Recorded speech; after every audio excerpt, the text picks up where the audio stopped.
إن الحمد لله نحمده ونستعينه ونستغفره ونعوذ بالله من شرور أنفسنا ومن سيئات أعمالنا من يهده الله فلا مضل له ومن يضلله فلا هادي له وأشهد أن لا إله إلا الله وحده لا شريك له وأشهد أن محمدا عبده ورسوله أما بعد فإن خير الحديث كتاب الله وخير الهدي هدي محمد صلى الله عليه وسلم وشر الأمور محدثاتها وكل محدثة بدعة وكل بدعة ضلالة وكل ضلالة في النار أما بعد فأعوذ بالله السميع العليم من الشيطان الرجيم من همزه ونفخه ونفثه بسم الله الرحمن الرحيم رب اشرح لي صدري ويسر لي أمري واحلل عقدة من لساني يفقهوا قولي بسم الله الرحمن الرحيم إن الله وملائكته يصلون على النبي يا أيها الذين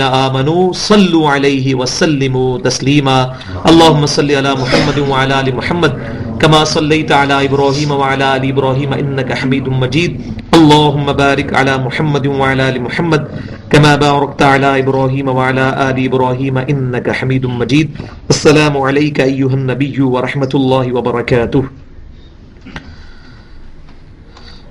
آج انشاءاللہ تعالی ہم 10ویں رکوع سے شروع کریں گے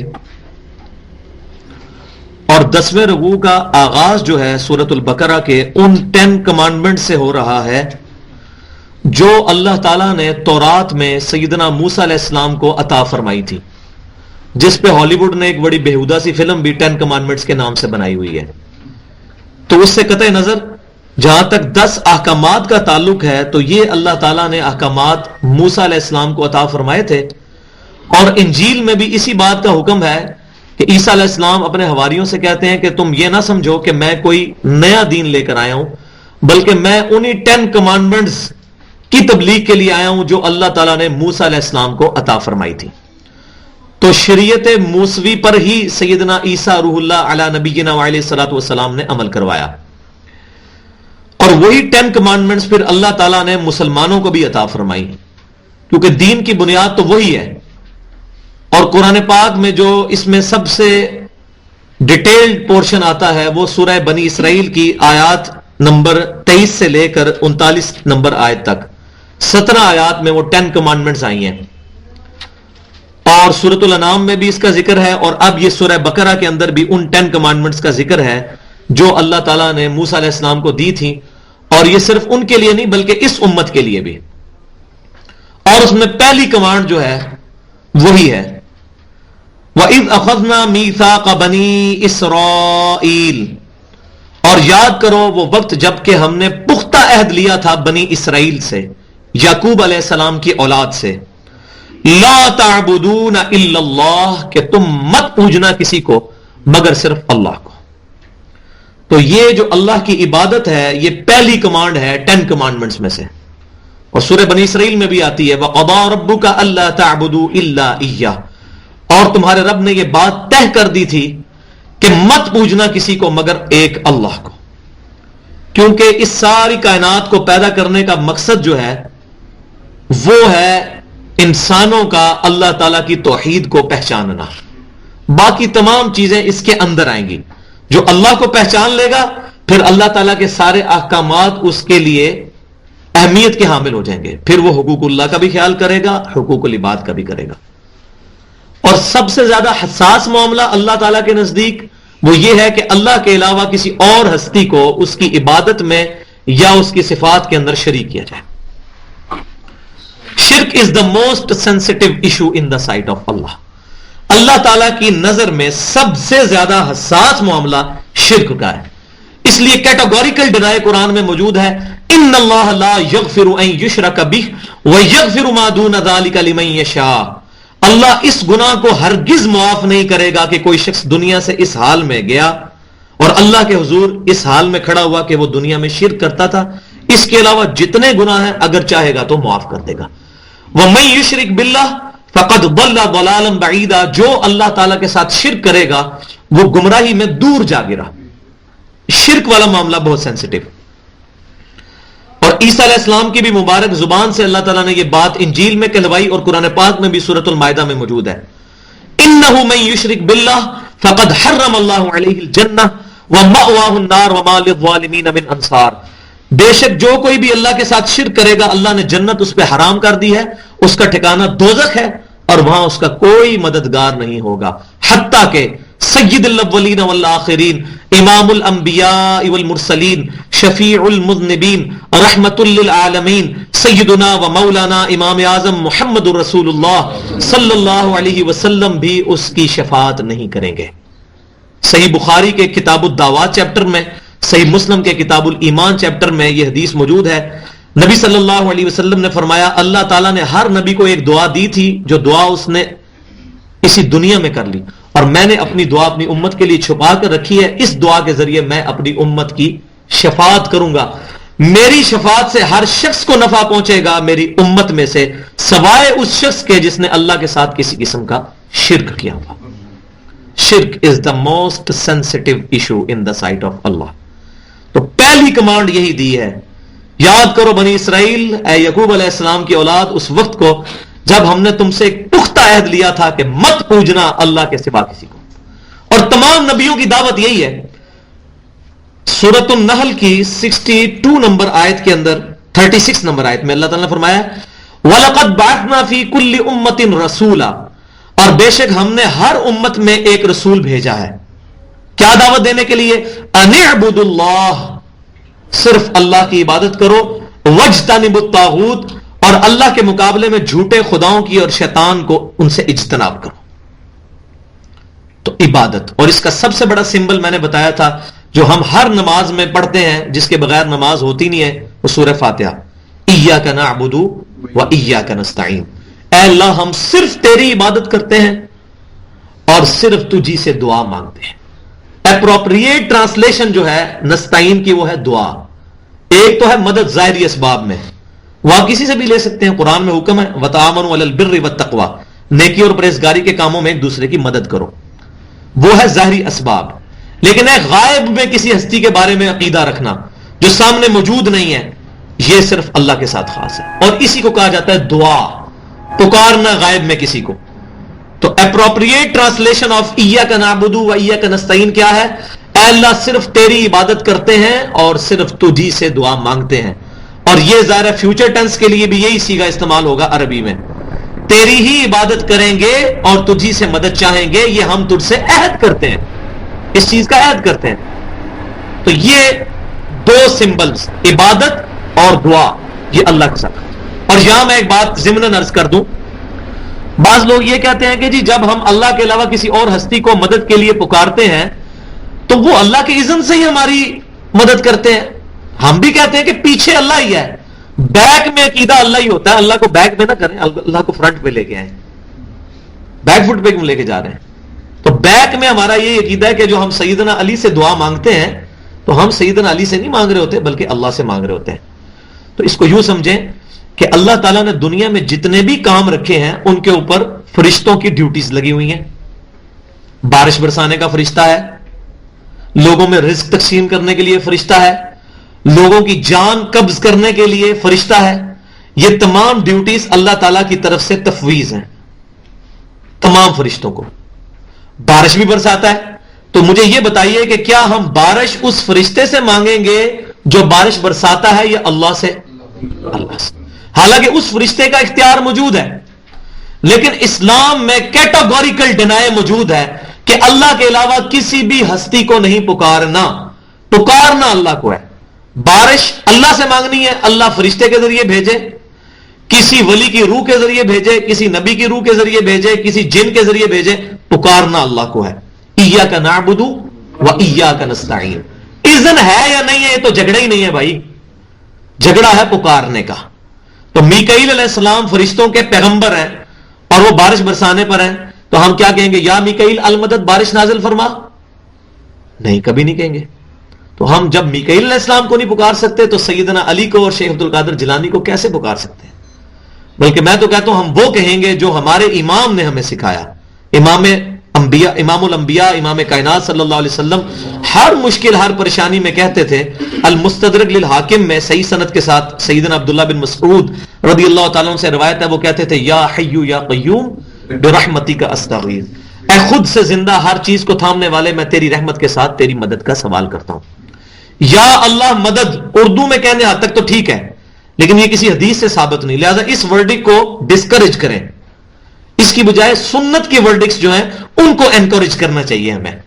یا حیو یا قیوم برحمتک استغیث. جیسے ہم بینک کے اندر جب اکاؤنٹ کھلوانے کے لیے جائیں گے، ہم بے شک سادہ کاغذ پہ لکھیں میرا نام یہ ہے اور یہ کیا سادہ کاغذ کے اوپر آپ کا وہ اکاؤنٹ کھول لیں گے؟ نہیں، وہ کہیں گے جی ہمارا ایک پروسیجر ہے، آپ اس کو فالو کریں. بے شک آپ نے ساری انفارمیشن لکھ دی لیکن ہمارے فارم پہ لکھیں. اسی طریقے سے دین کا بھی ایک پروسیجر ہے جو اللہ تعالیٰ نے امام کائنات صلی اللہ علیہ وسلم کو بتایا، اور آپ صلی اللہ علیہ وسلم نے پھر آگے تربیت کی صحابہ کرام کی، اور پوری امت تک وہ پیغام پہنچا. اپنی مرضی نہیں اس میں جو ہے وہ گھسانی. لہذا یہ سب سے امپورٹنٹ کمانڈ تھی، اور یہ پوری کائنات کا محور یہی کمانڈ ہے. اس لیے میں اس کے اوپر تقریباً 10 منٹ گفتگو کی ہے. 10 کمانڈمنٹ میں سے پہلی کمانڈ یہی تھی کہ ہم نے پختہ عہد لیا تھا یعقوب علیہ السلام کی اولاد سے کہ مت پوجنا کسی کو مگر اللہ کو. وبالوالدین احسانا، اور والدین کے ساتھ احسان کا سلوک کرنا. قرآن پاک میں 4 جگہ اللہ تعالیٰ نے توحید کے فوراً بعد کنزیکٹیولی اسی چیز کا ذکر کیا ہے کہ آپ نے والدین کے ساتھ حسن سلوک کرنا ہے. کیونکہ اللہ تبارک و تعالیٰ ہمارا رب ہے، اور اللہ تبارک و تعالیٰ نے ہمیں پالنے کے لیے جو دنیا میں وسیلہ بنایا ہے وہ ماں باپ کو بنایا ہے.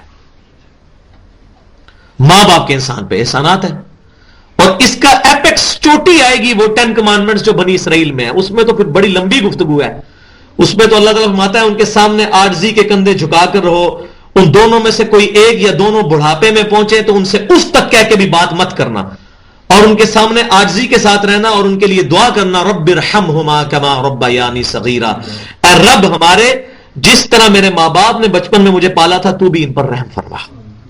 یہ دعا ہمیں مانگنی چاہیے تشہد کے اندر. والدین زندہ ہیں یا فوت ہو گئے ہر حال میں، والدین کے لیے تو لازمی دعا کرنی چاہیے. ویسے تو سارے مومنین کے لیے کرنی چاہیے، والدین کا یہ لازمی حق ہے کہ انسان ان کے لیے دعا کرے. سنن نبی داؤد کے اندر حدیث موجود ہے صحیح سند کے ساتھ. نبی صلی اللہ علیہ وسلم سے پوچھا گیا کیا کوئی شخص اپنے ماں باپ کے مرنے کے بعد بھی ان کے ساتھ احسان کر سکتا ہے؟ تو آپ نے فرمایا ہاں کر سکتا ہے. نمبر 1 وہ یہ کہ ان کا جنازہ پڑھے. جنازہ پڑھے گا، اس میں دعا مانگے گا، یہ بے احسان ہے. اس کے بعد ان کے لیے دعائے مغفرت کرے. اس کے بعد اپنے والدین کے قریبی رشتہ داروں کے ساتھ حسن سلوک کرے. جس کی ماں فوت ہوگی اپنے خالہ کے ساتھ حسن سلوک کرے. باپ فوت ہو گیا چچا اور تایا کے ساتھ جو قریبی رشتہ ہے. پھر اللہ تعالیٰ اس کا نفع اپنی رحمت خاصہ سے اس کے ماں باپ تک پہنچائے گا. یہ اللہ کا جو ہے وہ قانون ہے. اس میں ہمیں ٹینشن لینے کی ضرورت نہیں ہے کہ تایا کی خدمت کرنے سے باپ کو کیسے ثواب پہنچے گا. یہ اللہ تبارک و تعالیٰ پہنچانے والا ہے. تو والدین کے ساتھ حسن سلوک کرنا. وذی القربى، اور قریبی رشتہ داروں کے ساتھ. قریبی رشتہ داروں کا کیوں کہا گیا؟ سب سے زیادہ جیلسی فیکٹر جو ہوتا ہے نا وہ قریبی رشتہ داروں میں ہوتا ہے. کبھی آپ یہ نہیں سنیں گے کہ کسی شخص نے کسی ایسے شخص کے اوپر تعویذ یا دھاگا یا کوئی جادو کروا دیا ہے جو اس کا رشتہ دار نہیں تھا. ہمیشہ یہ ساری ناچاکیاں رشتہ داروں میں ہوتی ہیں، اور انسان بعض اوقات باہر کے لوگوں کے ساتھ اس نے سلوک کر رہا ہوتا ہے، اپنے بہن بھائیوں کے ساتھ نہیں کر رہا ہوتا. دوستیاں نبھا رہا ہوتا ہے باہر، اپنے بہن بھائیوں کے ساتھ سلوک نہیں کر رہا ہوتا. اچھا تو رشتہ داروں، تو اللہ تعالیٰ انسان کی انسٹنکٹ سمجھتا ہے کہ انسان کی جبلت کے اندر کون سی ایسے نیگیٹو سورس ہے جو اس کو غلط طرف لگا سکتا ہے. فرمایا کہ رشتہ داروں کے ساتھ اس نے سلوک کرو. والیتاما، اور یتیموں کے ساتھ. والمساکین، اور مسکینوں کے ساتھ. وقولوا للناس حسنا، اور ہر انسان کے ساتھ بات کرو تو حسن اخلاق کے ساتھ اچھی بات کرو. اچھے طریقے پر کسی کے ساتھ گفتگو کرو. بحث ہو تو اچھے طریقے سے بات کرو، بجائے کسی کو ٹانٹ کرنے کے یا بدتمیزی یا غیر مہذب زبان کے. ہر انسان کے ساتھ اچھے طریقے سے. تو اب میں شروع میں بتایا تھا یہ باتیں یہ نہ سمجھیے کہ یہ بنی اسرائیل کو کہی گئی تھیں، یہ ان کو تو کہی گئی تھی، لیکن 2000 سال کے بعد جب وہ امت معزول کی گئی اور اللہ تعالیٰ نے امت محمدیہ صلی اللہ علیہ وسلم کو اس منصب پہ فائز کیا، اب یہ ساری کمانڈ ہم نے بھی ایگزیکیوٹ کرنی ہے. یہ نہیں ہے ان کے لیے ہے پرانی لوگوں کی سٹوری ہیں، ایسا نہیں ہے. لہذا اس کو اپنے کریکٹر کو بھی، اپنا سکیچ بھی اس میں آپ سمجھیں کہ یہ فلنگ دی بلینکس کرتے جائیں کہ میرے اندر یہ ساری خوبیاں موجود ہیں ایک مومن کا جو کریکٹر ہونا چاہیے. اچھا وَأَقِيمُوا الصَّلَاةَ، اور قائم کرو پھر نماز کو. اب دیکھیں نماز کا ذکر بعد میں ہو رہا ہے، پہلے اللہ تعالیٰ نے اپنے حق کا ذکر کیا، پھر حقوق العباد میں سب سے پہلے والدین کا حق، پھر قریبی رشتے داروں کا، پھر یتامہ کا، یتیموں اور مسکینوں کا، اس کے بعد نماز۔ یہ ترتیب ایک انٹلیکچوئل ترتیب ہے جو ہمیں یہ بتا رہی ہے کہ جب تک کسی انسان کے اندر انسانیت کا جذبہ موجود نہیں، اس کی نمازیں، اس کی داڑیاں، اس کی پگڑیاں کسی کام کی نہیں ہے، کیونکہ یہی تو اس کا لٹمس ٹیسٹ ہے جس کو کیمسٹری کی لینگویج میں کہتے ہیں۔ چیک کرنا تھا کون سا یہ کمپاؤنڈ ہے یا کون سا جو ہے یہ ایلیمنٹ ہے، تو لٹمس ٹیسٹ۔ تو انسان کا لٹمس ٹیسٹ یہ ہے کہ انسان عبادت جب کرے تو اس کے معاملات بھی درست ہوں، یعنی نماز پڑھ کے نکل رہا ہے اور باہر جو ہے وہ آ کے لوگوں کے ساتھ گالی گلوچ کر رہا ہے یا کاروبار میں بےایمانی کر رہا ہے، وہ پھر پورا کریکٹر اس کا اقیم الصلاۃ، نماز قائم ہونی چاہیے، وہ قائم ان چیزوں کے ذریعے ہوگی۔ وہ آت الزکاۃ، اور زکات دیا کرو، اللہ کی راہ میں اپنا مال نکال کے اپنے مال کو پاک کرو۔ ہاں ثم تولیتم، مگر تم اس کے بعد پھر منہ پھیر گئے۔ میں نے کہا یہ ایک دردناک سٹوری ہے ایک ایسے محبت کرنے والے کی جس نے ایک امت سے بڑا پیار کیا 2000 سال تک، لیکن اس امت نے اس رب کی قدر نہیں کی۔ آج ہماری بھی کوئی حالت ان سے مختلف نہیں ہے، ہم بھی ہر چیز سے پریکٹیکلی منہ پھیر چکے ہیں، بے شک ہم ذہنی طور پہ یہ بات مانتے ہیں۔ تو میں یہ جب اکیلے میں بیٹھا ہوتا ہوں، واللہ یہ سورۃ البقرہ جو ہے نا، میں آج بھی بات کر رہا تھا ایک بھائی کے ساتھ، یہ واقعی پورے قرآن کی تھیم ہے۔ یہ تو ابھی دیکھیں تھوڑی سی کور ہوئی ہے، یہ 2.5 سپارے ہیں جو چلنے ہیں، پورے قرآن کی تھیم سورہ بقرہ میں ہے۔ اور یہ دیکھیں ایک طرف وہ محبت کرنے والی ہستی جو ہمارے ماں باپ سے بڑھ کر ہم سے محبت کرنے والی ہے، اور ایک طرف بنی اسرائیل کا کریکٹر۔ ثم تولیتم، پھر تم نے منہ پھیر لیا۔ الا قلیلا منکم، ہاں تم میں سے چند ایک فنیٹکس تو پھر رہتے ہی ہیں نا، جن کو فنیٹکس کہتے ہیں آج کل کی جدید لینگویج میں، یہ تو پاگل خبتی ہیں۔ چند ایک فنیٹکس تو رہتے ہی ہیں نا جو کہتے ہیں نہیں اللہ کی مرضی۔ والذین آمنوا اشد حبا للہ، جو ایمان والے ہیں وہ شدید ترین محبت اللہ سے کرتے ہیں۔ ان کے لیے سب سے زیادہ جو سینسٹیو معاملہ یہ ہوتا ہے ہمارا رب ہم سے ناراض نہ ہو، اور رب کو راضی کرنے کے لیے امام کائنات صلی اللہ علیہ وسلم کو کاپی کرنا ہے، کسی چیز میں نہ ان سے پیچھے ہٹنا نہ ان سے آگے بڑھنا، ایگزیکٹ ان کو کاپی کرنا۔ بہت کم لوگ تم میں سے بچے، باقی تو پھر گئے۔ وَأَنْتُمْ مُعْرِضُونَ، اور تم تو ہے ہی روگردانی کرنے والے لوگ ہو۔ وَإِذْ أَخَذْنَا مِيثَاقَكُمْ، اور یاد کرو کہ جب ہم نے تم سے یہ عہد لیا تھا، کیا عہد؟ لا تسفکون دماءکم، کہ تم اپنوں کا خون نہیں بہاؤ گے، مسلمان کو قتل نہیں کرے گا۔ اس وقت تو امت مسلمہ یہی تھی نا بنی اسرائیل۔ آج آپ حالت دیکھ لیں، اسلام کے نام کے اوپر مسجدوں میں حملے ہو رہے ہیں، امام بارگاہوں پہ حملے ہو رہے ہیں، اور مسلمان جو ہے مسلمان کو کاٹ رہا ہے۔ تو اللہ تعالیٰ فرما رہا ہے یہ عہد ہم نے بنی اسرائیل سے بھی لیا تھا کہ تم نے اپنوں کا خون نہیں بہانا۔ وَلَا تُخْرِجُونَ أَنفُسَكُم مِّن دِيَارِكُمْ، اور تم نے اپنوں کو خارج نہیں کرنا اپنے وطن میں سے۔ اپنے بھائی جو ساتھ رہ رہے اکٹھے، ان کو مجبور نہیں کر دینا کہ وہ ملک ہی چھوڑ کے کسی اور جگہ پولیٹیکل اسائلم لے لیں، ایسا نہ کرنا۔ ثم اقررتم وانتم تشهدون، اور تم نے اس چیز کا اقرار کیا تھا اور تم اس بات کے گواہ بھی ہو کہ تم نے یہ اقرار کیا تھا کہ تم یہ حرکت نہیں کرو گے۔ ہاں ثم انتم هؤلاء تقتلون انفسکم، پھر تم وہی ہونا، ثم انتم، پھر تم وہی ہونا جنہوں نے یہ عہد توڑا۔ ثم انتم هؤلاء، تم وہی ہونا، تقتلون انفسکم تخرجون فریقا منکم من دیارہم، کہ تم اپنے بھائیوں کو ہی قتل کرتے ہو اور اپنے بھائیوں کو ہی ان میں سے کچھ گروہوں کو تم وطن سے باہر نکال دیتے ہو۔ تظاہرون علیہم بالاثم، اور مدد کرتے ہو دشمنوں کے خلاف گناہ میں اپنے دوستوں کے لیے، اپنے مسلمان بھائیوں کے لیے، والعدوان، اور ظلم کے ساتھ۔ اب اس کانٹیکسٹ کو سمجھیں گے کیا بات ہو رہی ہے۔ اصل میں یہ تھا کہ جب میں نے بڑی ڈیٹیل سے بتایا تھا آپ کو بنی اسرائیل کا سفر کیسے شروع ہوا، پھر انہوں نے کس طریقے سے جو ہے وہ نہر سویز والی جو جھیلیں تھیں ان کو پار کیا، جو اب نہر سویز بن چکی ہے، اور ریڈ سی سے اس طرف آئے، اور وہ سارا معاملہ۔ اس کے بعد 40 سال تک وہ اس جو ہے سرائے سینا میں بھٹکتے رہے، کیونکہ انہوں نے جہاد کرنے سے انکار کر دیا۔ اور ان 40 سال کے اندر ان کی جو نئی نسل تیار ہوئی وہ صحیح جنگجو تھی، کیونکہ انہوں نے ٹف ٹائم دیکھا تھا، پھر انہوں نے اپنے وقت کے نبی یوشع بن نون علیہ السلام کو کہا کہ ہم قتال کریں گے اور فلسطین مشرکین سے آزاد کروائیں گے. پھر وہ چلے اور انہوں نے جیریکو جو ہے پہلا شہر فتح کیا، اور کرتے کرتے جب پورا فلسطین فتح ہوا تو چونکہ وہ 12 قبائل تھے، کیونکہ حضرت یعقوب علیہ السلام کے 12 بیٹے تھے اور 12 قبائل وہ بنی اسرائیل کے چل رہے تھے، تو انہوں نے بجائے ایک مرکزی حکومت قائم کرنے کے 12 حکومتیں قائم کر دیں. ظاہر ہے جب مرکزی حکومت نہیں ہوگی اور 12 قبائل کی حکومت ہوگی تو آپس میں لڑائی تو ہوگی. پھر کیا ہوتا تھا، کوئی 2-4 قبائل ایک طرف مل گئے اور کسی ایک کو جو ہے وہ ٹارگٹ کر لیا، اس کو نکال کے پرے کر دیا. جس طرح ہمارے ملکوں میں بھی سیاسی ہوتا ہے، 5-6 جماعتیں اکٹھی ہو کے حکومت بنا لی، اور جو حکومت سے باہر رہ جاتی ہے پھر اس کے بندے بھی نوکری میں جو تھے وہ فارغ کر دیتے ہیں، سب کچھ کر دیتے ہیں. سیم وہی بیسک ہیومن انسٹنکٹ تو وہی ہے. تو وہ کیا کرتے تھے، وہ قبائل 12 حکومتیں تھی، چند حکومتیں آپس میں ملی، کسی ایک گروہ کو کہا جو تم تو نکلو نا ہمارا علاقہ چھوڑ کے، اور مسلمان حالانکہ وعدہ کیا تھا ان کو نہیں نکالو گے، ان کو قتل کرتے تھے، یہاں تک کہ وہ وہاں سے نکلنے پر مجبور ہو جاتے تھے، اور پھر وہ مشرکین کے ملکوں میں جا کے پناہ لے لیتے تھے. اب جب مشرکین کے ملکوں میں جا کے پناہ لیتے تھے پھر ان کو ترس آ جاتا تھا. پھر جب وہی مشرکین ان کو غلام بنا لیتے تھے پھر یہ فدیہ اور پیسے دے کے غلام آزاد کراتے تھے، کہتے تھے بڑا ثواب کا کام ہے کہ کسی جو غریب آدمی جو اس طرح غلام بن چکا ہے اس کو آزاد کروانا.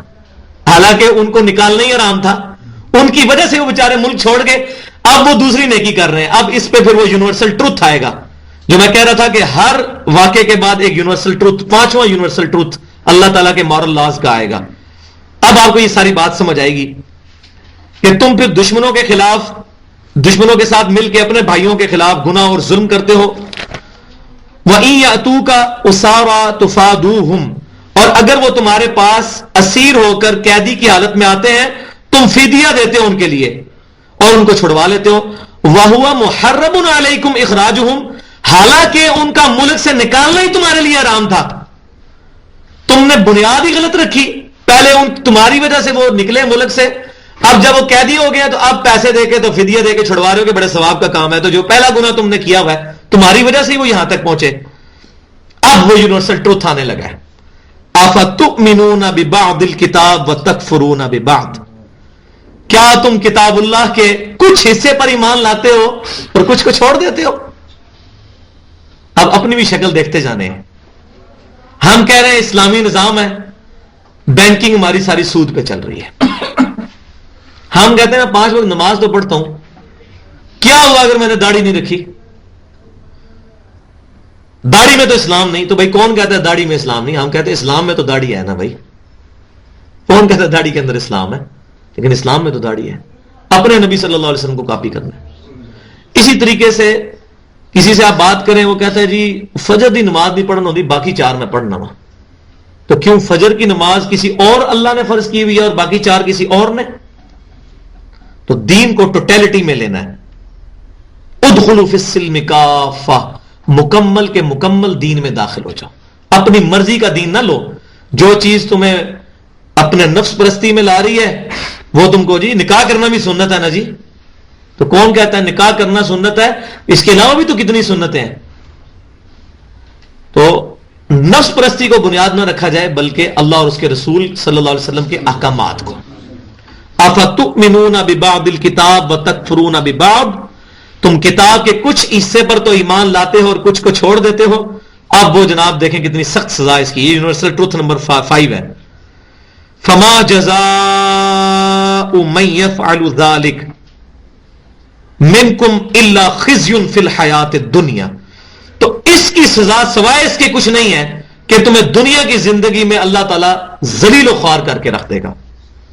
وَيَوْمَ الْقِيَامَةِ يُرَدُّونَ إِلَىٰ أَشَدِّ الْعَذَابِ، اور قیامت والے دن تمہیں شدید ترین عذاب کی طرف جھونکا جائے گا. دنیا میں خالی عذاب ختم نہیں ہو جانا. معذرت کے ساتھ آج 150 کروڑ مسلمانوں کی حالت اس سے کوئی مختلف تو نہیں ہے. دنیا میں بھی ہم ذلیل ہیں اور یہ تو دنیا کی ذلت ہے. اللہ تعالیٰ آخرت کے عذاب سے بچائے.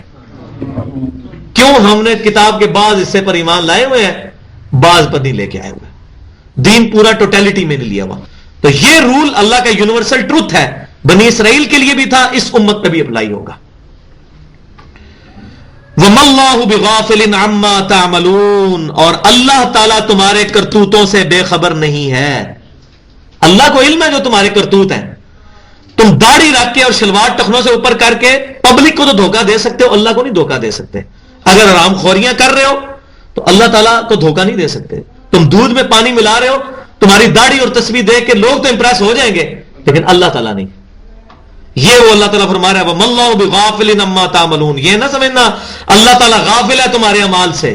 یہ پبلک کو تم دھوکہ دے سکتے ہو. دنیا کے اندر کسی اسلامی جماعت کا بہت بڑا لیڈر ہو سکتا ہے، لیکن اللہ کی بارگاہ میں وہ زیرو ہو سکتا ہے اگر اس کا کریکٹر وہ نہیں ہے. کیونکہ یہ تقویٰ تو دل کا معاملہ ہے. ہم کسی پہ فتویٰ تو نہیں لگاتے کہ یہ اندر سے ایسا ہے، تو اللہ کو پتہ ہے. ابھی آج مجھے وہ بتا رہا ہے ایک لیفٹیننٹ کرنل کہ نوشہرہ کے اندر ایک دیوبند کی مسجد میں ایک بندہ کئی سالوں سے امامت کروا رہا تھا، ان کا مفتی تھا، اور یہ جب فوج کے اوپر حملے ہوئے ہیں وہاں پر تو ان کو اس پہ شک تھا، اس کو پکڑا، اس کے ختنے بھی نہیں ہوئے.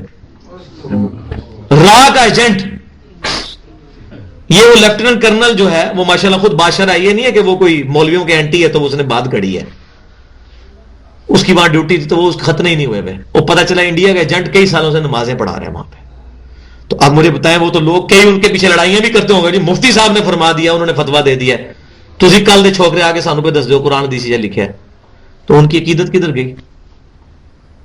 تو اس لیے ہم کہتے ہیں پرسنالٹیز کو آئیڈیل نہ بناؤ بلکہ بک کو. پرسنالٹی ایک ہی آئیڈیل ہے، امام کائنات صلی اللہ علیہ وسلم کی. اور آپ صلی اللہ علیہ وسلم اپنی وفات کے بعد اپنی امت کو کسی پرسنالٹی کے بجائے وحی کے حوالے کر کے گئے ہیں. وہ المستدرک للحاکم کے کتاب العلم چیپٹر میں 318 نمبر انٹرنیشنل نمبرنگ کے مطابق حدیث ہے. حجۃ الوداع کے موقع پر نبی صلی اللہ علیہ وسلم نے فرمایا کہ میں اپنے بعد دو چیزیں تم میں چھوڑ کے جا رہا ہوں، ایک اللہ کی کتاب اور دوسرے اس کے رسول صلی اللہ علیہ وسلم کی سنت. ان دونوں کو مضبوطی سے پکڑ لینا، تم کبھی گمراہ نہیں ہوگے.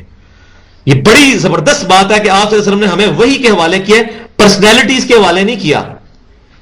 اور اس میں ایک عقل مندی کا بھی تقاضا ہے، وہ یہ کہ پرسنالٹیز جو آپ صلی اللہ علیہ وسلم کے زمانے میں تھی اب تو کوئی بھی زندہ نہیں ہے. آخری صحابی کو بھی فوت ہوئے تقریباً 1320 سال ہو چکے ہیں، لیکن وہ کتاب اللہ اور سنت آج ہمارے پاس کتاب کی شکل میں موجود ہے الحمدللہ. تو اب ہم کہتے ہیں پرسنالٹیز کی بجائے، میں بھی زیرو ہوں، آپ بیٹھ کے ادھر تقریباً 70-80 بندے سے جو میں خطاب کر رہا ہوں میں بھی زیرو ہوں. کوئی کسی بندے کی آخرت نہیں پتا اس کے ساتھ کیا معاملہ ہونے والا ہے. تو کسی پرسنالٹیز کو دیکھ کے متنفر نہ ہو. یہ نہیں کہ غلام احمد قادیانی مسلمانوں کا بہت بڑا عالم تھا اور عیسائیوں کے ساتھ مناظرے جیتے ہوئے تھے، اور جب وہ گمراہ ہوا تو لوگ اس کے ساتھ لگ گئے، جی یہ ہمارے بزرگ ہیں. تو شروع سے یہ ذہن بنانا چاہیے کہ پرسنالٹیز کو چھوڑ کر کتاب اللہ اور سنت کو مضبوطی سے پکڑا جائے. ڈکشنری از آلویز اتھارٹی، جو انگلش میں کہا جاتا ہے. BUT بٹ ہے یا BAT بٹ، یہ ڈکشنری بتائے گی. PhD انگلش کہتا ہے BAT بٹ اسپیلنگ ہے بٹ کے، وہ غلط ہوگا. پرائمری اسکول کا بچہ ڈکشنری دے کے کہتا ہے BUT بٹ ہے، وہ درست ہوگا. اسلام میں کوئی پاپائیت نہیں ہے، اسلام میں کوئی چرچ نہیں ہے، اسلام کے اندر کوئی مولویت نہیں ہے. ہر شخص کتاب اللہ اور سنت سے خود علم حاصل کر سکتا ہے، کیونکہ قبر میں ایک موچی سے بھی وہی سوال ہونا ہے، اور آخرت میں بھی جو سیدنا ابوبکر صدیق سے اور سیدنا عمر عثمان و علی رضی اللہ عنہ مجمعین سے ہونا ہے، اور مجھ سے اور آپ سے اور ایک ڈاکٹر اور ایک انجینئر ایک انٹلیکچوئل سے ہونا ہے. تو یہ دین سب کا سانچہ ہے، کسی کا ٹھیکہ نہیں ہے، پروفیشن نہیں ہے. اور پچھلی طرح ایک یونیورسل ٹروتھ آیا تھا کہ جب دین جو ہے وہ پروفیشن بن جائے اور فتویٰ فروشی پھر اس دین کے اندر آ جاتی ہے اور لوگ اپنی مرضی سے کتاب اور سنت کو چینج کرتے ہیں. ایک یونیورسل ٹروتھ وہ بھی آیا تھا. اور آپ دیکھیں اللہ تعالیٰ کا اسی پر صرف غصہ جو ہے وہ ٹھنڈا نہیں ہو رہا. اولئک الذین اشتروا الحیات الدنیا بالآخرہ، یہ وہ بدبخت لوگ ہیں کہ جنہوں نے دنیا کی زندگی خرید لیا آخرت کو داؤ پہ لگا کے. اور مومنین کی نشانی کیا ہے؟ یہ سورہ توبہ میں ہم نے مومنین کی جانیں اور مال جنت کے بدلے میں خرید لیا. مومن تو بکا ہوا ہے اللہ کے سامنے. الحمدللہ ہم بیعت کو مانتے ہیں. بیع کہتے ہیں تجارت کو، ہماری بیعت اللہ کے ساتھ ہے. قرآن پاک میں لکھا ہوا ہے مومنین کی جانیں اور مال ہم نے جنت کے بدلے میں بیع کر لی ہوئی ہیں. تو ہماری بیعت تو اللہ سے ہوئی ہوئی ہے. اور کس کے ذریعے سے؟ امام کائنات صلی اللہ علیہ وسلم کے ذریعے سے، جو دنیا میں آپ اللہ تعالیٰ کے ریپریزنٹیٹو تھے. تو ہماری بھی بیعت ہے، ہم بکے ہوئے ہیں، اس بیعت کو ہم مانتے ہیں الحمدللہ. اب باقی اگر بیعت کا مطلب کوئی یہ لیتا ہے کہ کوئی بندہ شریعت کی دھجیاں بکھیر دے، ٹھیک ہے، وہ نماز بھی نہ پڑھے، اور اگر نماز اور داڑھی رکھی ہوئی ہے اور شرکی افعال اس کے اندر موجود ہیں، اپنی اتنی تعظیم کرواتا ہے کہ جو نبی صلی اللہ علیہ وسلم نے نہیں کروائی اور پھر وہ دعویٰ کرتا ہے کہ آپ لوگ میرے فالوور بنو اور میں جس طریقے سے کہتا ہوں اس طرح چلو، تو پھر ایسی بحث سے تو ہم ایکسکیوز کرتے ہیں۔ جامعہ ترمذی میں صحیح حدیث موجود ہے، نبی صلی اللہ علیہ وسلم جب مسجد نبوی میں آتے تھے صحابہ کرام آپ کے استقبال کے لیے کھڑا نہیں ہوتے تھے، اور صحابہ کہتے تھے ہم اس لیے کھڑے نہیں ہوتے تھے کہ ہمیں پتہ ہے آپ صلی اللہ علیہ وسلم اس چیز کا برا مناتے ہیں۔ اللہ اکبر! اور تم دنیا کے مولویوں کی اور بزرگوں اور پیروں کی عزت میرے نبی صلی اللہ علیہ وسلم کی جوتی مبارک کے ساتھ لگی ہوئی ذرے جو ہیں، تمہاری کروڑوں کی عزتیں ان ذروں پر قربان، اور تم لوگ اتنی اتنی عزتیں کرواتے ہو اور اتھارٹی بنے ہوئے ہو، ولیعوذ باللہ تعالی۔ تو نبی صلی اللہ علیہ وسلم سے بڑھ کر کون تھا کہ ان کا احترام کیا جاتا؟ لیکن آپ صلی اللہ علیہ وسلم، اور یہ بھی حدیث موجود ہے جامعہ ترمذی میں، سنن نبی داؤد میں، جس شخص کی یہ خواہش ہو کہ لوگ اس کی تعظیم کے لیے کھڑے ہوں وہ اپنا مقام دوزخ میں دیکھ لے، کیونکہ یہ قنوت جو ہے یہ رسوم عبودیت میں سے ہے۔ ہم کس کے سامنے کھڑے ہوتے ہیں؟ اللہ کے۔ تو یہ شرک فی العبادت میں چلا جاتا ہے۔ یہ بڑا ہے، اس میں احتیاط کرنی چاہیے، بہت زیادہ احتیاط کرنی، اور اس میں احتیاط خصوصاً جس کے لیے لوگ کھڑے ہو رہے ہیں اس کی رسپانسبلٹی ہے۔ مثلا ٹیچر ہے، وہ کلاس میں آتا ہے، کلاس کھڑی ہوتی ہے، اس کی رسپانسبلٹی ہے۔ بچے تو بیچارے اتنی جرت نہیں کریں گے، وہ تو کھڑے ہی ہوں گے، اس کی ذمہ داری ہے کہ وہ لوگوں کو کہے کہ بھائی آپ نہ کھڑے ہوا کریں۔ پھر بعض لوگ کہیں گے یار آپ تو فنیٹک ہو چکے ہو، ان چھوٹی چھوٹی چیزوں سے کیا فرق پڑتا ہے؟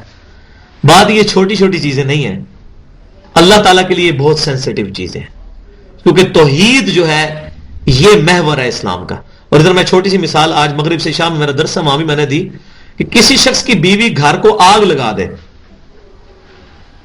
سارا سامان توڑ دے، اس کا خامند اس کو معاف کر سکتا ہے، لیکن اس کی بیوی نیک پرہیزگار، سب کچھ اس کے اندر اچھائیاں موجود ہوں، لیکن وہ کسی اور مرد کے ساتھ منہ کالا کر لے اور خامند جو ہے وہاں پر چھاپا مار لے، اس کا وہ یہ گناہ نہیں معاف کر سکتا۔ کیوں؟ کہ وہ یہ کہے گا کہ اس نے میرے ساتھ شرک کر دیا، چاہے وہ آجی نمازی جو مرضی ہو بیوی۔ اسی طریقے سے اللہ تعالیٰ کے لیے شرک سینسیٹیو ایشو ہے، تو ہمیں اللہ تعالیٰ کے ساتھ جو رسوم عبودیت ہیں ان کے اندر کسی اور کو شریک نہیں کرنا چاہیے۔ یہ وہ لوگ ہیں جنہوں نے دنیا کی زندگی خرید لی ہے آخرت کے بدلے میں، فلا یخفف عنہم العذاب، تو نہیں ہلکا کیا جائے گا ان سے عذاب، ولا ہم ینصرون، اور نہ ہی ان کی مدد کی جائے گی۔ چاہے ہر سال حرام کے پیسے سے عمرہ کرتے رہیں، وہاں شرطوں کو پیسے دے کے تو بے شک وہ خانہ کعبے کے اندر بھی چلے جائیں، اللہ تعالیٰ کو کوئی فرق نہیں پڑتا۔ میں کہتا ہوں ایک بندہ خانہ کعبے کے اندر بھی دفن ہو جائے، قیامت دن اپنے اعمال کے مطابق اٹھایا جائے گا۔ خانہ کعبے میں تو تقریباً 3500 سال تک بت پڑے رہے، تو انسان اپنے اعمال اور عقیدے کے مطابق قیامت دن اٹھایا جائے گا۔ ان جگہوں سے ہونے سے کیا جنت البقیع جو قبرستان میں 10,000 صحابہ کی قبریں ہیں، تو عبداللہ بن ابی منافق بھی وہیں دفن ہے، مشرکین کی بھی وہیں قبریں ہیں۔ اب چلے کوئی مشرک نہیں دفن ہوتا، لیکن نبی صلی اللہ علیہ وسلم کے زمانے میں تو سانجا قبرستان تھا، تو کیا وہ لوگ صحابہ کرام کی طرح اٹھیں گے؟ بظاہر دیکھنے میں مٹی کی ڈھیریاں برابر ہیں، ہو سکتا ہے کسی کی قبر خوبصورت بنی ہو، اس پہ ہزاروں لوگ آگے قرآن بھی پڑھتے ہوں، اللہ کی بارگاہ میں مردود ہو، اور ایک بندے کی بالکل غیر آباد قبر سنت کے مطابق کچی ہو، ایک بالش سے زیادہ اونچی نہ ہو، اور اللہ نے جنت کا باغ بنائی ہو۔ یہ اللہ کو پتہ ہے۔ تو ہم نے سنت کو پریکٹس کرنا ہے، قرآن کو پریکٹس کرنا ہے، اور سارا پیوٹ قرآن پاک کے اوپر کرنا ہے۔ تو یہ ہمارا رکوع اس اعتبار سے مکمل ہوا۔ اب دوسرا رکوع شروع کرتے ہیں ہم، اس کا اگلا 11واں رکوع۔ وَلَقَدْ آتَيْنَا مُوسَى الْكِتَابَ وَقَفَّيْنَا مِن بَعْدِهِ بِالرُّسُلِ، اور بے شک ہم نے عطا فرمائی موسیٰ علیہ السلام کو الکتاب یعنی تورات، اور پھر ہم نے پے در پے ان کے بعد پیغمبر بھیجے۔ تو موسیٰ علیہ السلام کے بعد پے در پے پیغمبر آئے ہیں سیدنا عیسیٰ علیہ السلام تک، اور میں نے بتایا کہ یہ 1400 سال جو ہیں موسیٰ علیہ السلام سے لے کے عیسیٰ علیہ السلام تک، ان 1400 سال میں انبیاء کی چین نہیں ٹوٹی۔ ہر نبی فوت ہونے سے پہلے ایک نبی کو اپنا خلیفہ بناتا تھا، اور اتنا بڑا احسان بنی اسرائیل پہ، 70,000 انبیاء بنی اسرائیل کے اندر آئے۔ تو اللہ تعالیٰ کہتا ہے کہ ہم نے پے در پے رسول بھی بھیجتے گئے۔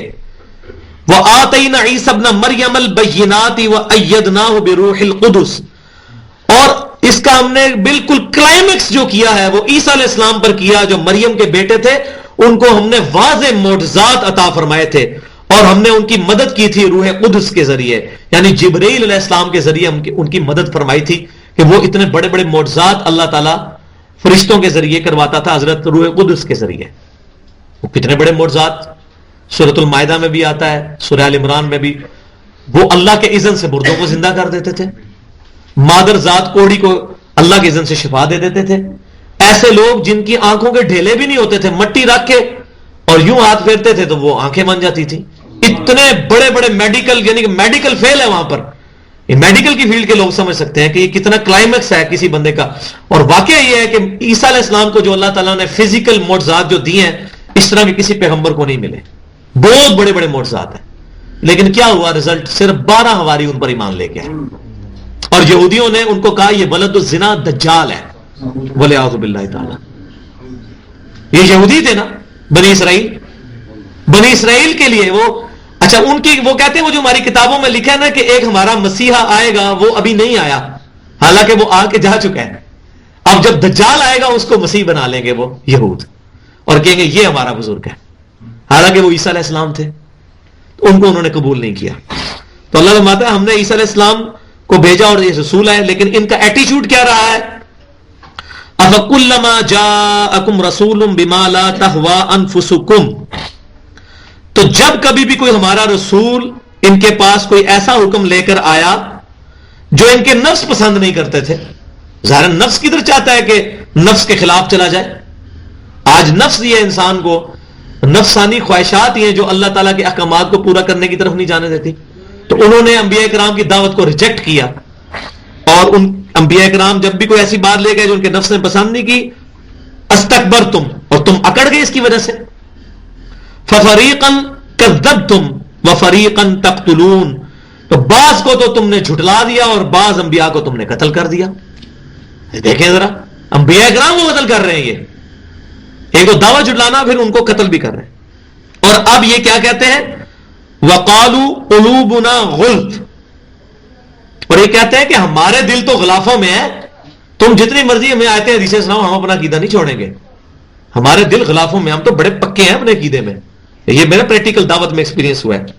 ایک بھائی کو میں نے اسی ٹاپک پہ سمجھایا، وہ شیعہ مکتبہ فکر سے تعلق رکھتا تھا. ہم تو سب کے ساتھ پیار کا رویہ رکھتے ہیں، جو بھی اہل قبلہ ہے ذریات دین کا انکار نہیں کرتا، نبی صلی اللہ علیہ وسلم کو آخری نبی مانتا ہے. تو میں نے اس کے سامنے کہا کہ بھی آپ قرآن پاک اپنا ترجمہ لیں، سید فرمان علی صاحب کا وہ لیں، ہماری لائبریری میں ہم نے سب کے ترجمے رکھے ہیں. تو ان ترجموں سے میں نے اس کو ایک ایک چیز کھول کے بتائی. ایک ہی ٹاپک ہم نے چوز کیا تھا کہ اللہ کے علاوہ کسی سے دعا نہیں مانگ سکتے، یعنی کسی کو غائب میں پکار نہیں سکتے. تو میں نے کہا آپ کی تو بنیاد ہی یا علی مدد کے اوپر ہے، اور میں نے آج پوری گفتگو اس پہ کی ہے شروع میں، فرسٹ کمانڈ جو آئی تھی 10 کمانڈمنٹ میں سے. تو وہ اتنا کنفیوز ہوا کہ قرآن میں تو بالکل فیل ہو گیا نا. تو وہ کہنے لگا کہ میں اپنے عقیدے پہ اتنا پکا ہوں کہ 1000 اگر شیعہ علماء بھی تمہاری دعوت قبول کر کے چینج ہو جائے نا، میں اپنا عقیدہ نہیں چینج کروں گا. پھر بھی میں بڑا پکا ہوں اپنے عقیدے میں. اب یہ ایک اگر قادیانی یہ سوچنا شروع کر دے کہ میں بڑا پکا ہوں، تم جتنے مجھے دلائل دکھاؤ میں نہیں ماننے کا، تو وہ کس کے ساتھ ظلم کر رہا ہے؟ اپنے ساتھ. ہونا تو یہ چاہیے کہ انسان کہے کہ میں اتنا پکا ہوں اپنے عقیدے میں کہ ہے کوئی مائیکل لال علم کے میدان میں آ کے میرا مقابلہ کرے. تو قرآن پاک میں اللہ نے فرمایا وَلَا تَقْفُ مَا لَيْسَ لَكَ بِهِ علم، یہ بھی 10 کمانڈمنٹس میں سے ایک کمانڈ ہے، سورہ بنی اسرائیل کی 36 نمبر آیت. انسان اس چیز کی پیروی مت کر جس کے بارے میں تیرے پاس علم نہیں ہے. ان السمع والبصر والفؤاد كل اولئک کان عنہ مسئولا، کان آنکھیں جو تمہیں دی اور جو تمہیں عقل دی، اس کی وجہ سے تمہاری اکاؤنٹیبلٹی ہوگی. ان 3 انسٹرومنٹس اعضاء کو یوز کر کے تم نے حق تک کیوں نہیں رسائی حاصل کی؟ اور ہم کہتے ہیں نہیں ہمارے دل غلافوں میں ہے. وہ یہودی بھی یہی کہتے تھے تم ہمیں جو مرضی دعوت دو، ہمارے دل تو غلافوں میں ہے. نبی صلی اللہ علیہ وسلم کو بھی یہی کہتے تھے. وہ آگے آ رہی ہے بات. اللہ تعالیٰ اس کے اوپر پھر ورڈکٹ دے رہا ہے، بل لعنہم اللہ بکفرہم، نہیں بلکہ اللہ کی لعنت ہے تمہارے اوپر اس کفر کے سبب. کیوں؟ جب کوئی شخص حق دیکھ کر آنکھیں بند کر لے، اس کو بات سمجھ بھی آ جائے اور پھر وہ حق قبول نہ کرے، اس کا دل بھی گواہی دے دے، اس کے بعد اللہ تعالیٰ اس میں مہر لگا دیتا ہے کہ اس بندے نے بے قدری کی ہے میری.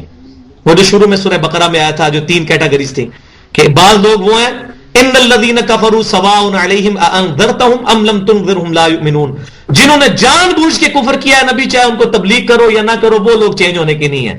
جس کو میں نے مثال سے سمجھایا تھا, جو سویا ہوا ہو اس کو تو آپ ہلا کے جگا سکتے ہیں, اور جو آنکھیں بند کر کے زبردستی لیٹا ہو, اس کی نیت ہی نہیں اٹھنے کی, ویسے تو جاگا ہوا اندر سے, اس کو آپ ہلاتے رہے وہ نہیں اٹھے گا. یہی مثال ہے کہ وہ کہتے ہیں ہم نے چینج نہیں ہونا, ہمارے دل تو غلافوں میں ہیں. اللہ تعالیٰ فرما رہا ہے بلکہ اللہ کی لعنت ہے تمہارے کفر کے سبب تم پر. فَقَلِيلًا مَا يُؤْمِنُونَ, تم میں سے بہت کم لوگ ہی جو ہیں ایمان رکھتے ہیں. وَلَمَّا جَاءَهُمْ كِتَابٌ مِّنْ عِنْدِ اللَّهِ. اچھا یہاں میں ایک ٹاپک بھی ایڈریس کر دوں, نبی اور رسول میں بھی فرق سمجھ لیں. اگرچہ یہ ڈویژن کوئی ایسی نہیں ہے جس کو ماننا ہر مسلمان پہ فرض ہے, لیکن علماء نے اس طرح کی ڈویژن احادیث سے اخذ کی ہے, کوئی اس سے علمی اختلاف کر سکتا ہے. وہ یہ کہ نبی وہ ہوتا ہے کہ جس کو اللہ تبارک و تعالی انسانیت کی ہدایت کے لیے چنتا ہے, مگر وہ اپنے سے پہلے کسی رسول کی شریعت کا مجدد بن کے آتا ہے. شریعت کسی اور رسول کی ہوتی ہے, لیکن وہ اسی کو تجدید کرتا ہے اور اللہ تبارک تعالیٰ اس کے ذریعے دین کا کام لیتا ہے.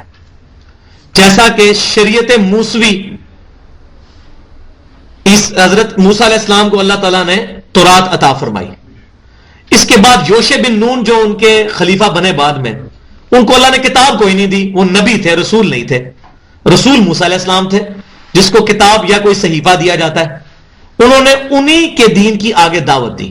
ہوتے تو وہ بھی, تو اس کو یوں سمجھیں کہ ہر رسول نبی ہوتا ہے مگر ہر نبی رسول نہیں ہوتا. اور جو تھوڑا پڑھے لکھے لوگ ہیں ان کے لیے کہ رسول از اے فنکشنل پوسٹ, رسول ایک فنکشنل پوسٹ ہے. مثلا ایک ادارے کے اندر 2 20ویں گریڈ کے آفیسر ہیں, ایک ڈائریکٹر ہے اور دوسرا ڈپٹی ڈائریکٹر ہے. گریڈ میں تو دونوں برابر ہیں, لیکن فنکشنل پوسٹ ایک ہی اوپر ہے جو ڈائریکٹر ہے. اسی طرح ایک ادارے کے 10 ڈائریکٹرز ہیں, 10 کے 10 بھی 20ویں گریڈ کے ہیں. ان میں سے کوئی ایک ان کا مینیجنگ ڈائریکٹر ایم ڈی ہوگا. تو گریڈ میں تو وہ برابر ہیں, لیکن فنکشنل پوسٹ میں وہ ایک سپیریئر ہے. تو یہ انبیاء اور رسول. اور یہ مسند امام احمد میں سیدنا ابو ذر غفاری رضی اللہ تعالیٰ عنہ سے روایت ہے کہ نبی صلی اللہ علیہ وسلم نے فرمایا کہ اللہ تعالیٰ نے ہر قوم کے اندر رسول اور پیغمبر بھیجے, اور اللہ تعالیٰ نے 1,24,000 پیغمبر مبعوث فرمائے, جن کے اندر سے 315 رسول تھے. رسول 315 ہیں, باقی سب کے سب انبیاء ہیں. تو رسول ان میں, ان 315 میں سے بھی اولو العزم پیغمبر جو ہیں وہ رسول وہ 5 ہیں, جن کا سورہ الشورى میں ذکر ہے. پہلے نمبر پر امام کائنات سید الاولین والآخرین شفیع المذنبین رحمت للعالمین امام الانبیاء والمرسلین سیدنا محمد رسول اللہ صلی اللہ علیہ وسلم.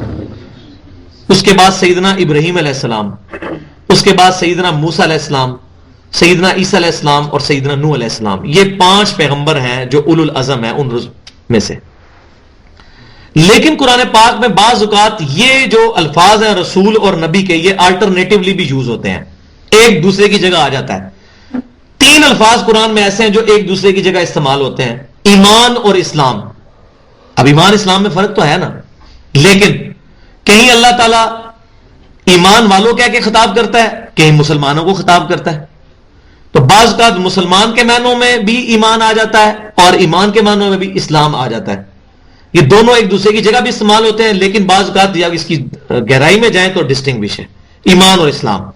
اسی طریقے سے جہاد اور قتال, جہاد کا تو بنیادی مطلب جو ہے وہ کوشش کرنا ہے, لیکن بعض اوقات جہاد کا لفظ قتال کے معنوں میں بھی استعمال ہوتا ہے, کیونکہ قتال جو ہے یہ سمم بونم ہے جہاد کا, سب سے ہائیسٹ گڈ, جس کو ہم کہتے ہیں سائیکالوجی کی لینگویج کے اندر ہائیسٹ گڈ بھی کسی چیز کا سمم بونم, وہ جہاد کا ہے قتال, کہ جب انسان اپنی جان تک بھی اللہ کے لیے وقف کرنے کے لیے تیار ہو جاتا ہے. لیکن جہاد اور قتال دونوں آپس میں ایک دوسرے کی جگہ قرآن میں استعمال بھی ہو جاتے ہیں اور کہیں بالکل علیحدہ سے بھی استعمال ہوتے ہیں. اور تیسرا یہ لفظ ہے نبی اور رسول. بعض اوقات نبی کے لیے رسول کا لفظ, رسول کے لیے نبی کا لفظ بھی استعمال ہو جاتا ہے سمجھانے کے معنوں میں. لیکن یہ جو ڈویژن ہے اس کا کوئی ماننا ضروری نہیں ہے کہ کوئی شخص کہے جی نہیں میں سارے نبیوں کو رسول ہی کہوں گا. ٹھیک ہے کہہ لے, رسول تو ہیں, اللہ تعالیٰ کی طرف سے بھیجے ہوئے ہیں, پیغمبر تو ہیں, لیکن میں نے تھوڑی سی اس چیز کو ایڈریس کیا. اور دوسرا اس میں ایک یہ بھی ہے کہ جو انبیاء ہیں وہ قتل ہوئے ہیں, لیکن رسول کوئی قتل نہیں ہوا, کیونکہ یہ اللہ تعالیٰ کا وعدہ ہے کہ میں اور میرے رسول غالب رہیں گے. 28ویں پارے کے اندر یہ موجود ہے. حضرت یحییٰ علیہ السلام نبی تھے، شہید کر دیے گئے. انہی کے زمانے میں عیسیٰ علیہ السلام رسول تھے، اللہ نے زندہ اٹھا لیا. اسی لیے اللہ تعالیٰ نے سورۃ النساء میں کہا ہے کہ یہودی کہتے ہیں کہ ہم نے مسیح کو قتل کر دیا ہے جو کہ اللہ کے رسول ہیں. یہ کہتے ہیں ہم نے ان کو قتل کر دیا ہے. وہ قتل نہیں ہوئے اور نہ ان کو کوئی صلیب دی گئی، بلکہ اللہ تعالیٰ نے ان کو اپنی طرف بلند کر لیا.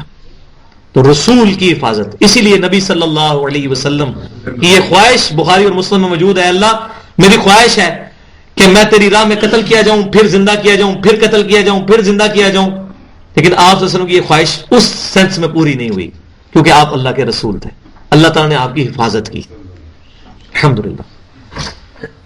تو ایک معنوں میں اس کو کسی درجے میں قبول کیا کہ نبی صلی اللہ علیہ وسلم کو جو یہودیہ نے زہر دیا تھا 7 ہجری کے اندر غزوہ خیبر کے بعد، تو وہ اللہ تبارک و تعالیٰ نے 4 سال کے بعد نبی صلی اللہ علیہ وسلم کی وفات کے وقت اس زہر کا اثر لوٹ آیا اور آپ صلی اللہ علیہ وسلم جو ہے وہ اس دنیا سے گئے. وہ ایک جسٹ بہانہ بنایا آپ کی ایک خواہش کو کسی درجے میں پورا کرنے کا، ورنہ اس طریقے سے نہیں ہوا کہ آپ صلی اللہ علیہ وسلم کو قتل کیا جائے. آپ دیکھیں کہ آپ صلی اللہ علیہ وسلم اور سیدنا ابوبکر صدیق نے غار حرا میں، غار ثور کے اندر پناہ لی ہے. اللہ تعالیٰ نے وہاں سے بچایا، ہر موقع پر بچایا.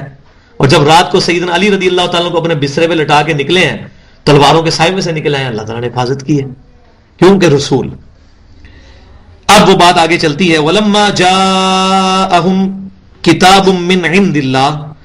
جب بھی ان کے پاس آئی اللہ تعالیٰ کی طرف سے، جب ان کے پاس آئی وہ کتاب یعنی قرآن، مصدق لما معہم، جو کہ تصدیق کرتی ہے اس کی جو ان کے پاس ہے، یعنی تورات انجیل کی وہ تصدیق کرنے والی کتاب ہے. تورات اور زبور کی، انجیل کو تو وہ نہیں مانتے تھے یہودی. تو یا تو کہ وہ کوئی ایسا کنسپٹ پیش کر رہی ہو کہ جی پرانے کسی ہم نبی کو نہیں مانتے، کسی کتاب کو نہیں مانتے، تو ان کے لیے تھوڑی ریزسٹنس ہوتی. تو اللہ نے ہمارا یہ وہ کتاب آئی ہے جو ان کی کتابوں کی بھی تصدیق کرتی ہے. تو انہوں نے اس کتاب پر ایمان نہیں لائے، اور حالانکہ حالت یہ تھی وَكَانُوا مِن قَبْلُ يَسْتَفْتِحُونَ عَلَى الَّذِينَ كَفَرُوا.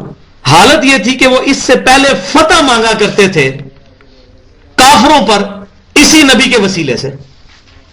یہ نبی کے وسیلے سے کیا کہ وہ یہ کہا کرتے تھے جب بھی کافروں کے ساتھ ان کی جنگ ہوا کرتی تھی، یہود کے قبائل آباد تھے، بنو قینقاع، بنو نذیر اور بنو قریظہ، جب ان کو مار پڑتی تھی کافروں سے تو یہ کہتے تھے وہ جب آخری نبی آئیں گے نا، پھر جب ہم ان کے ساتھ ملیں گے نا، پھر تم سے ہم اپنے سارے بدلے چکائیں گے.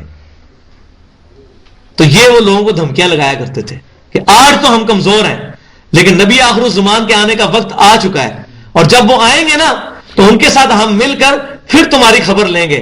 تو یہ وہ اللہ تعالیٰ ذکر کر رہا ہے وَكَانُوا مِن قَبْلُ يَسْتَفْتِحُونَ عَلَى الَّذِينَ كَفَرُوا. یہ کافروں کے اوپر فتح کے بارے میں بات کیا کرتے تھے کہ وہ نبی آئیں گے تو ہم ان کے ذریعے تم، اور جب نبی آیا تو اب کیا ہوا ہے فَلَمَّا جَاءَهُم مَّا عَرَفُوا. جب وہ تشریف فرما ہوئے ان کے اندر نبی صلی اللہ علیہ وسلم جن کو وہ جانتے بھی ہیں، کفروا بھی، تو انہوں نے ان کا کفر کر دیا. اور میں نے آپ کو بتایا تھا آج بھی تورات میں جو کتاب الاستثناء چیپٹر ہے ڈیوٹرونومی کا، اس کا جو چیپٹر نمبر 18 ہے، اس کی آیت نمبر 18 میں موجود ہے کہ موسیٰ علیہ السلام کو اللہ تعالیٰ نے فرمایا کہ اے موسیٰ، میں بنی اسرائیل کے بھائیوں میں سے یعنی بنی اسماعیل میں سے ایک پیغمبر اٹھاؤں گا تیری مانند، اور اس کے منہ میں اپنا کلام ڈالوں گا، وہ اپنی خواہش نفس سے کچھ نہیں کہے گا مگر میں اس کو جو وحی کروں گا. اور وہ نبی صلی اللہ علیہ وسلم تشریف لے گیا ہے، لیکن انہوں نے تورات پڑھنے کے باوجود آپ صلی اللہ علیہ وسلم کی نبوت کا اقرار نہیں کیا. کفروا بہ فلعنت اللہ علی الکافرین. اللہ تعالیٰ فرماتا ہے پھر لعنت ہے کافروں پر اللہ تعالیٰ کی. تو لعنت کا لغوی معنی یہ ہے اللہ کی رحمت سے دور ہونا. لہذا کسی بھی کلمہ گو مسلمان چاہے جتنا مرضی گناہگار ہو اس پر لعنت نہیں بھیجنی چاہیے مینشن کر کے کہ فلاں بن فلاں پر لعنت. ٹھیک ہے، اسی طریقے سے کبھی ماں باپ غصے میں ہوتے ہیں اپنے بچے کے اوپر لعنت کر دیتے ہیں. تو اس چیز سے یہ بہت بڑی جو ہے وہ آپ سمجھیں کہ سخت بات ہے اللہ کے حضور. یہ کافروں کے لیے کہ ان کے اوپر لعنت بھیجی جائے گی. بئس ما اشتروا به انفسهم ان يكفروا بما انزل الله بغيا. اللہ تعالیٰ فرماتا ہے یہ بہت ہی برا سودا ہے جو ان کی جانوں نے کیا کہ وہ کفر کرتے ہیں اس کتاب کے ساتھ جو اللہ تعالیٰ نے ان کی طرف بھیجی یعنی قرآن، بغین. اور اصل وجہ کیا ہے بغین؟ بغین کیا ہے؟ ایڈلر جو ہے سائیکالوجی کی فیلڈ میں ایک بہت بڑا نام ہے ایڈلر کا. تو اس نے بتایا ہے جدید سائیکالوجی کی لینگویج میں کہ انسان کے جو بڑے بڑے موٹیوز ہیں نا، انسان کی جو بڑی بڑی خواہشات ہیں، جیسے فرائیڈ کہتا ہے کہ انسان کا سب سے پوٹنٹ موٹیو جو ہے وہ سیکس ہے، انسان سب کچھ اس کی وجہ سے کر رہا ہے، اور باقی بھی ہیں، نمبر 1 سیکس ہے. اسی طرح پیٹ ہے، شیلٹر ہے، ریکگنیشن ہے. تو ایڈلر یہ کہتا ہے کہ چند بڑے جو پوٹنٹ جذبے انسان کے اندر ہیں، ان میں سے ایک ہے ارج ٹو ڈومینیٹ، اس چیز کی خواہش کرنا کہ میں سب پہ ڈومینیٹ کر دوں، لوگ میری بات مانیں، میں کیوں لوگوں کے پیچھے چلوں، میں لیڈر بنوں. اس کو عربی میں کہتے ہیں بغین، ضد، حسد، اور کسی بات کو سمجھنے کے باوجود نہ ماننا. میں بھی پیچھے کیوں لگا، میری گل کیوں نہیں منتا. 52 سال کا منڈا آ کے منو سمجھا رہا ہے. ظاہر نبی کی تو عمر 52 سال تھی، اور وہاں یہود کے علماء 80 90 سال کے بابے بیٹھے ہوئے تھے جن کی پوری مسندیں تھیں، وہ صدیوں سے بیٹھے ہوئے تھے. ان کے لیے کالی داڑھی والے شخص کو ماننا کیسا، حالانکہ وہ اللہ کے رسول ہیں، لیکن انہوں نے وہ ارج ٹو ڈومینیٹ جو جذبہ تھا اندر بغین کا. اور اسی کو اللہ تعالیٰ نے سورہ آل عمران کی آیت نمبر 19 میں بھی ارشاد فرمایا، ان الدین عند اللہ الاسلام، the only acceptable religion in the sight of Allah is Islam. اللہ کے حضور قابل قبول دین قیامت والے دن صرف اسلام ہے. وَمَخْتَلَفَ الَّذِينَ أُوتُوا الْكِتَابَ إِلَّا مِن بَعْدِ مَا جَاءَهُمُ الْعِلْمُ بَغْيًا بَيْنَهُمْ. اور اہل کتاب یہودیوں اور عیسائیوں نے اس نبی کے آ جانے کے بعد، اس واضح علم کے آ جانے کے بعد جو اسلام کو قبول نہیں کیا، تو اپنی اس ضد کی وجہ سے بغیم بینہم، ارج ٹو ڈومینیٹ. وَمَن يَكْفُرْ بِآيَاتِ اللَّهِ فَإِنَّ اللَّهَ سَرِيعُ الْحِسَابِ. تو اللہ تعالیٰ ہمارے جو بھی کفر کرے گا اللہ کی آیات کے ساتھ، اللہ تعالیٰ جلد پھر اس کا حساب لینے والا ہے. یہ نہ سمجھو کہ دنیا میں تمہاری یہ بدماشیاں جو چل رہی ہیں، قیامت والے دن اللہ تبارک و تعالیٰ تمہیں چھوڑ دے گا، پھر اللہ تعالیٰ پکڑے گا اس دن، قیامت والے دن، جواب دہی کے دن. تو انہوں نے بغین کی وجہ سے یہ سب کچھ کیا. اور وہ بغین کیا تھا؟ انہوں نے کہا جی 70,000 انبیاء بنی اسرائیل میں آئے ہیں، آخری نبی بھی ادھر ہی آنا چاہیے تھا، یہ بنو اسماعیل میں کیوں چلا گیا؟ ہماری نسل میں سے آتا تو ہم اس کو ایکسیپٹ بھی کرتے. اور آج بھی یہ کانسیپٹ موجود ہے. آپ چلے جائیں ذرا ہمارے بیکورڈ ایریاز میں، چودھری جو برادری ہے وہ چودھریوں کو ووٹ ڈالتے ہیں، ارائیوں کو ڈالتے ہیں، گجروں کو ڈالتے ہیں. اس طریقے سے برادری سسٹم بنا ہوا ہے. تو انہوں نے کہا کہ یہ تو بنی اسرائیل میں سے پیغمبر آتا ہے، یہ تو جینٹائلز میں سے آ گیا. جینٹائل کہتے ہیں نا وہ نان جیوز کو. جینٹائلز کو ہم کیوں مانے، بنو اسماعیل کو کیوں مانے؟ ٹھیک ہے ہمارا باپ ایک ہے ابراہیم علیہ السلام، لیکن یہ 70,000 نبی اس میں آئے، تو یہ آخری نبی بھی ادھر ہی آنا چاہیے تھا، ادھر کیوں چلا گیا؟ پھر اللہ تعالیٰ نے اس کا جواب بھی دیا مختلف جگہ پر. یہ اللہ کی رحمت ہے، اللہ جس کو بھی نوازے، اللہ کی مرضی کہ ایک یتیم کو پیغمبر بنائے، اللہ کی مرضی. ٹھیک ہے. تو انہوں نے حسد کے مارے ان ينزل اللہ من فضلہ علی من یشاء، اللہ تعالیٰ نازل کرتا ہے اپنا فضل یعنی وہی جس پر چاہتا ہے، من عبادہ اپنے بندوں میں سے. اس بات کو ان کو برا لگ گیا کہ اللہ تعالیٰ نے بنو اسماعیل میں سے کیوں بندہ چن لیا. فباءوا بغضب علی غضب، تو وہ حقدار ہو گئے اللہ کے غضب کے اوپر غضب. اور یہ میں نے بتایا ڈیوٹرانومی جو چیپٹر ہے، جو 18 نمبر آیت ہے کہ میں ان کے بھائیوں میں سے، تورات میں موجود ہے، اولڈ ٹیسٹیمنٹ میں، ایک رسول اٹھاؤں گا. اس کی 19 نمبر آیت میں یہ ہے کہ پھر جب تم اس رسول پر ایمان نہ لائے میں تم سے بدلہ لوں گا. اور بدلہ کیسا لیا؟ غزوہ خیبر کے موقع پر کیا ہوا ان کے ساتھ، اس کے بعد بھی کہ یہودی ایسے ذلیل ہوئے کہ اس وقت سے لے کر 1967 تک وہ ذلیل ہو رہے ہیں. اب جا کے ان کے کہیں پاؤں جمنے شروع ہیں اسرائیل کی وجہ سے. تو وہ اللہ تعالیٰ کا غضب ان پہ 2000 سال تک تقریباً رہا ہے. عیسیٰ علیہ السلام کے اوپر ظلم کرنے کی وجہ سے، جو ان کو قتل کرنے کی کوشش کی انہوں نے، اور پھر نبی صلی اللہ علیہ وسلم کی دعوت قبول نہیں کی، اللہ نے ان پر غضب کیا. وَلِلْكَافِرِينَ عَذَابٌ مُهِينٌ، اور کافروں کے لیے ذلیل و خوار کر دینے والا عذاب بھی تیار ہے. یہ تو دنیا میں ذلت ہے نا، آخرت میں بھی ہے.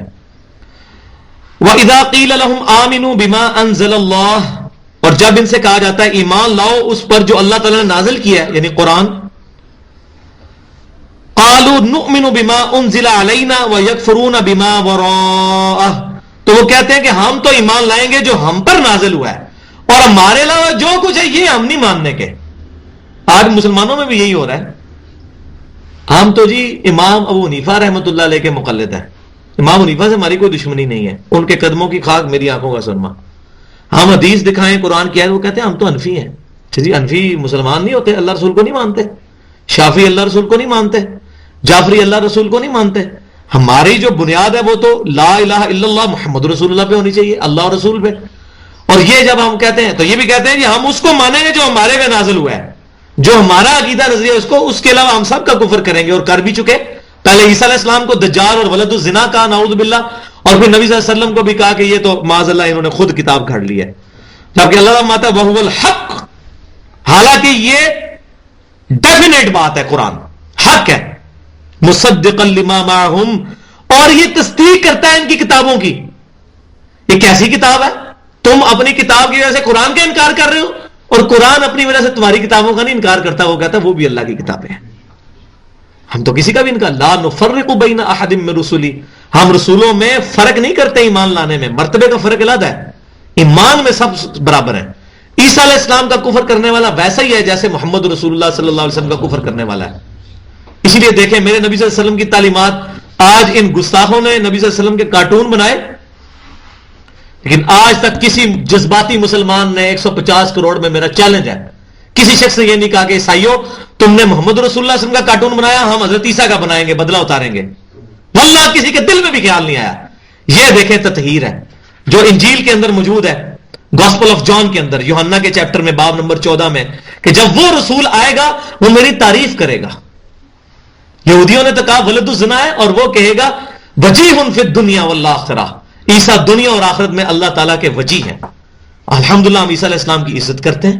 کتنی عزت کرتے ہیں کہ الحمدللہ پاکستان میں ایک واقعہ ہوا کہ عیسیٰ علیہ السلام کا بت بنایا گیا، عیسیٰ علیہ السلام کے بارے میں بکواس کی گئی، تو مسلمانوں نے اس کا مقدمے کی پیروی کی کہ ہم تو عیسیٰ علیہ السلام کی گستاخی کو اسی طرح سمجھتے ہیں جیسے کہ نبی صلی اللہ علیہ وسلم کی گستاخی کو. تو یہ آپ صلی اللہ علیہ وسلم کی جو ہے وہ تعلیمات ہیں. تو اللہ تعالیٰ فرماتا ہے اچھا تم یہ فرماؤ، تم ذرا ان سے یہ فرماؤ کہ تم کہتے ہو کہ ہم ان کتابوں کو مانیں گے جو ہم پہ نازل ہوئی، کسی اور کو نہیں مانیں گے. قل فلم تقتلون انبیاء اللہ من قبل ان کنتم مؤمنین، تو ذرا یہ بتاؤ پھر تم اگر اپنی کتابوں کو ماننے والے تھے تو تم اللہ کے نبیوں کو کیوں قتل کرتے تھے؟